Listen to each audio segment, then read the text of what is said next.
Lee Van Cleef was born Clarence Leroy Van Cleef Jr.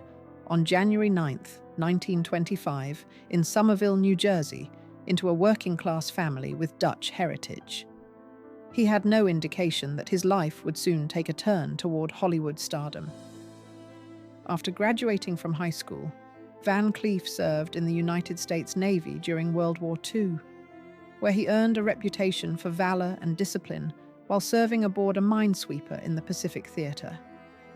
This experience helped shape his strong, authoritative presence, which later translated perfectly to his on-screen persona. Upon returning home after the war, he worked in various civilian jobs, including as an accountant and painter, but a local theater performance caught the attention of Hollywood scouts. This was the moment that sparked his transition from a civilian to a Hollywood actor. Early breakthrough and villainous roles. Van Cleef's first film appearance came in 1952 with High Noon, where he played a quiet, villainous gunslinger with no dialogue. Though the role was small, his striking features, sharp cheekbones and intense gaze, left a lasting impression. Over the next decade, he found success playing supporting roles in numerous westerns and crime dramas, often portraying henchmen, outlaws, or assassins. Despite rarely having top billing during this time, Van Cleef's performances were consistently memorable, standing out even in the most minor of roles. Films like Kansas City Confidential, 1952, The Big Combo, 1955, and The Man Who Shot Liberty Valance, 1962, showcased his ability to command the screen with a combination of stoicism and intensity, qualities that became his trademarks. His quiet menace and strong presence made him a favorite for playing villains, earning him a reputation that would lead to much bigger roles in the 1960s. The turning point: spaghetti westerns and international stardom. A near-fatal car accident in 1958 left Lee Van Cleef with a damaged knee and temporarily sidelined his career. However, the 1960s brought a remarkable resurgence. Italian director Sergio Leone cast him in For a Few Dollars More, 1965, where Van Cleef portrayed Colonel Douglas Mortimer, a bounty hunter seeking revenge. This role marked a significant turning point in his career, showcasing a new dimension to his acting that hadn't been fully explored in his earlier films. Audiences were captivated by his portrayal of the complex and dignified Mortimer, and his career skyrocketed.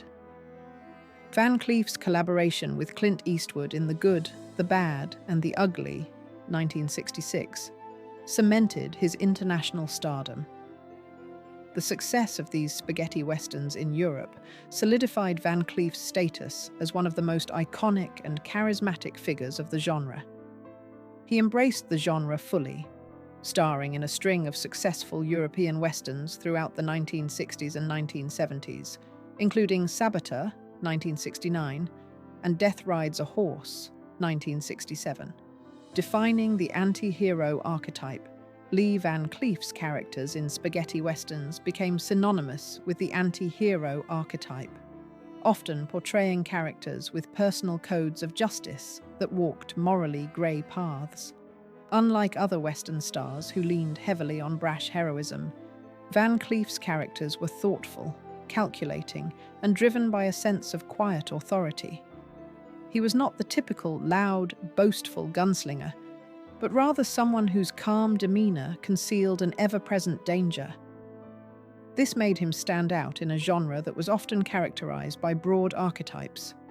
His characters, such as in The Big Gun Down, 1966, and Day of Anger, 1967, embodied moral ambiguity, and it was this complexity that made him a beloved figure in the Western genre. His stoic intensity and ability to convey volumes with just a look made him a unique presence in the cinematic landscape.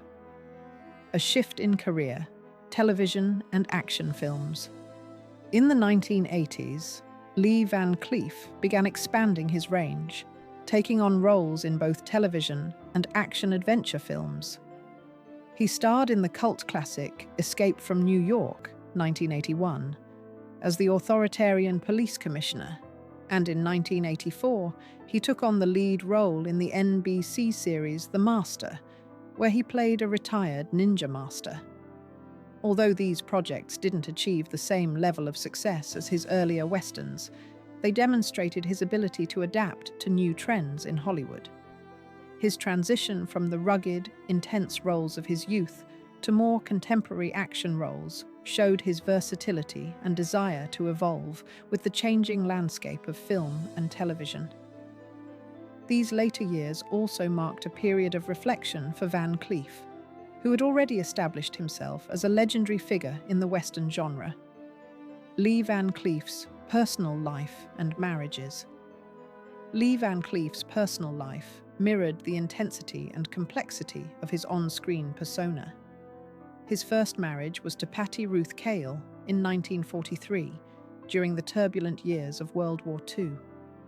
While his career was just beginning, the couple raised 3 children together. However, their marriage became strained over time due to the pressures of Van Cleef's burgeoning acting career and the demands of family life. In 1958, after 15 years of marriage, the couple divorced. 2 years later, in 1960, Van Cleef remarried Joan Margery Drain. This marriage lasted 14 years and spanned the period when Van Cleef experienced his career resurgence in Europe, particularly in spaghetti westerns.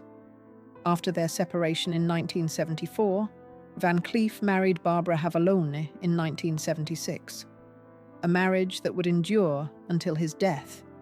Barbara remained by his side during his later years, offering support through his health challenges and playing a vital role in his life until his passing. Lee Van Cleef's Hollywood rivalries. Lee Van Cleef was not one to suffer fools gladly, and his blunt nature and commitment to professionalism led to clashes with several of Hollywood's biggest stars. One of his most notable rivalries was with John Wayne. While both actors were iconic figures in the Western genre, their personalities clashed. Wayne represented the all-American cowboy, often backed by big studios, while Van Cleef found fame in grittier, European-made spaghetti westerns.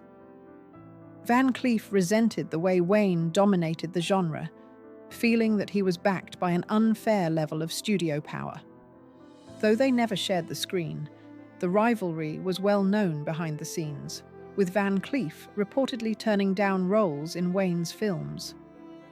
Another tension existed with Charles Bronson, especially after Bronson secured a role in Once Upon a Time in the West, 1968, a role Van Cleef had hoped for.